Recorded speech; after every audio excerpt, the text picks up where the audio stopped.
নমস্কাৰ সকলোকে। বহুদিন হ'ল ভিডিঅ' আপলোড কৰিব পৰা নাই। বহুতে ফোন মেছেজেছ কৰি আছিলে যে দাদা কি হ'ল, ভিডিঅ' কি আপলোড কৰা নাই। গতিকে আজি আমাৰ অসমত যিটো শেহতীয়াকৈ ৰাজনৈতিক পৰিৱেশ, সেই লৈ পেলাই আজিৰ ভিডিঅ'টো প্ৰস্তুত কৰি আছোঁ। যদি আপুনি অলপ সময় আপোনাৰ হাতত আছে তো ভিডিঅ'টো সম্পূৰ্ণভাৱে চাব আৰু যিমান পাৰে ভিডিঅ'টো শ্বেয়াৰ কৰিব। ৰাতি মোলৈ মোৰ লগৰ ভাল বন্ধু এজনে বাহিৰত থাকে, তেখেতে কিবা কোম্পানীত কাম কৰি আছে। মোলৈ ফোন কৰিলে ৰাতি। ফোন কৰি পেলাই বহুত কথা, দীঘলীয়া কথাবোৰ পাতিলোঁ। আচলতে বৰ্তমান সময়ত ৰাজনৈতিক পৰিৱেশৰ ওপৰত কথাবোৰ পাতিলে আচলতে আমাৰ নৱপ্ৰজন্মই কি চিন্তা চৰ্চা কৰিছে আৰু আচলতে আমি কেনেধৰণৰ চিন্তা চৰ্চা কৰা উচিত, সেই বিষয় লৈ পেলাই আজি ভিডিঅ'টো মই প্ৰস্তুত কৰিবলগীয়া হৈছে, কৰিলোঁ। বিগত বছৰত আপোনালোকে দেখিলে যে ৰুলিং পাৰ্টি হিচাপে কাম কৰি আছিলে বিজেপি চৰকাৰে। যিহেতু 4 মে'ত ৰিজাল্ট দিব, কোন চৰকাৰ গঠন কৰিব সেয়া হ'ল পৰৱৰ্তী পিছৰ কথা। আচলতে চৰকাৰ কোন গঠন কৰিব সেয়া ভাবিবলগীয়া চিন্তনীয় বিষয়। আচলতে চৰকাৰ কাৰ হ'ব, এই চৰকাৰ কংগ্ৰেছৰ হ'ব নে বিজেপিৰ হ'ব সেয়া হ'ল পিছৰ কথা। সেয়া আচলতে চৰকাৰ যোনে নকৰক কিয় আমি সাধাৰণ খাটি খোৱা মানুহখিনিয়ে কিন্তু আমি সাধাৰণ কৰ্ম কৰা মানুহখিনিয়ে কিন্তু কৰ্ম কৰি খাব লাগিব, এয়া নিশ্চিত। যিটো শেহতীয়াকৈ বৰ্তমান ৰাজনৈতিক পৰিৱেশ যিটো হৈছিলে অসমত, আৰু যেনেধৰণৰ বিগত বছৰত কি কি কাম কৰিলে, কেনেধৰণৰ কৰিলে, এই মোৰ লগৰ ফ্ৰেণ্ডছে মানে তেখেতে শিক্ষিত, তেখেতে ক'লে যে মই আচলতে অসমৰ বাহিৰত আছোঁ আৰু শেহতীয়াকৈ অসমৰ কথা বতৰাবোৰ শুনিলে আচলতে বেয়া লাগে যে বিজেপি চৰকাৰে কিমান উন্নয়ন কৰিলে। সেই বিষয়ত তেখেতৰ অলপ চিন্তনীয় বিষয় যে অসম এতিয়া দৰ্শনৰ দিশত আগবাঢ়ি গ'ল, ধৰ্ষণটো হ'ব ধৰিছে। যি বিজেপিয়ে কয়, লগৰ বন্ধুজনে এনেকে ক'লে, যি বিজেপিয়ে কয় যে আমি নাৰী সুৰক্ষা, আমি নাৰীক সন্মান কৰোঁ, আমি নাৰীক যথেষ্ট মৰ্যাদা দিওঁ, সেই চৰকাৰৰ দিনতে ধৰ্ষণ বহুত বাঢ়িছে। অসমত এতিয়া ধৰ্ষণৰ সংখ্যা যদি আপোনালোকে গুগলত টাইপ কৰি চাই দেখিব, পূৰ্বতকৈ বৰ্তমান সময়ত ধৰ্ষণৰ সংখ্যা বহুত বাঢ়িছে। সেয়া কোন জাতি ধৰ্ম সেয়া মই ক'ব যোৱা নাই, গ'ল চিণ্ডিকেটৰ দিশত অসম আগবাঢ়ি গৈছে। আপোনাৰ নিবনুৱাৰ সমস্যাৰ ক্ষেত্ৰত অসম আগবাঢ়ি গৈছে। উন্নয়ন দেখিছোঁ বা উন্নয়ন হৈছে।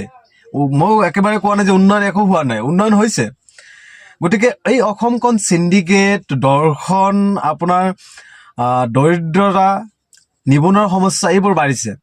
ইফালে শেহতীয়াকৈ যিটো পৰিৱেশ হ'লে যে বৰষুণৰ পানীত এজাক বৰষুণ হোৱাৰ লগে লগে গুৱাহাটী বানপানীৰে ভৰি পৰিছে, ডুব গৈছে। সেয়া আপোনালোকে দেখিছে, বিভিন্ন সামাজিক মাধ্যমত ওলাইছিলে যে এজাক বৰষুণ হোৱাৰ লগে লগে যেতিয়া গুৱাহাটীৰ বানপানীৰ ভৰি পৰে, তেনে গুৱাহাটীক আপুনি কিমান উন্নয়ন বুলি ক'ব? বিভিন্ন সময়তে বিজেপি চৰকাৰে শ্লোগান দিয়া যে আমি উন্নয়নৰ ঢাক ঢোল বুজোৱা, উন্নয়ন, কেইখনমান ফ্লাইঅভাৰ, কেইখনমান ব্ৰিজ বনালে তাক উন্নয়ন কেনেকে ক'ব পাৰোঁ? তেখেতৰ মনৰ কথাখিনি ক'লে। আৰু আমি যুৱ সমাজৰ মাজত এতিয়া চাব, বিজেপি চৰকাৰে যিমানলৈকে মিটিং কৰিছে, আপোনাৰ যিমানলৈকে ৰাজহুৱা সভাত তেওঁলোকে ভাষণ দিয়ে, তেওঁলোকে কেইটামান শব্দহে ব্যৱহাৰ কৰিব। এটা হ'ল হিন্দু মুছলিমৰ শব্দটো একদম কমন বস্তু, এইটো ব্যৱহাৰ কৰিবই তেখেতসকলে। যদি ব্যৱহাৰ নকৰে তেখেতসকলৰ কিন্তু মিটিং সম্পূৰ্ণ নহ'ব। এটা বস্তু আপোনালোকে দেখিব, বাংলাদেশী বুলি ক'ব যে ক'ৰবাত বাংলাদেশী মানুহ, অসমত যদি বাংলাদেশী সোমাই আছে, কেনেকে সোমাই আছে? এতিয়া প্ৰশাসন কাৰ হাতত আছে, বৰ্ডাৰ চিল কাৰ হাতত আছে? যদি বাংলাদেশী কেনেকে সোমাই আছে আৰু চৰকাৰ কাৰ হৈ আছে? তেখেতসকলে কৈ থাকিব যে অসমত বাংলাদেশী আছে। অসমত বাংলাদেশী যদি আছে, এটাকে ধৰি পঠিয়াই দিয়ক না, কিয় দিব পৰা নাই? নৱপ্ৰজন্মৰ মনৰ চিন্তাধাৰাটো চাবচোন, তেখেতসকলৰ চিন্তাধাৰা। তাৰপিছত ক'লে যে তেখেতসকলৰ এটা বস্তু থাকিব, তেখেতসকলৰ পাকিস্তানীৰ লগত মানে কিবা ক'ব, পাকিস্তানৰ এজেণ্ট আছে ইয়াত, অসমত আছে। চৰকাৰ কাৰ হাতত আছে? গৃহ বিভাগ কাৰ হাতত আছে?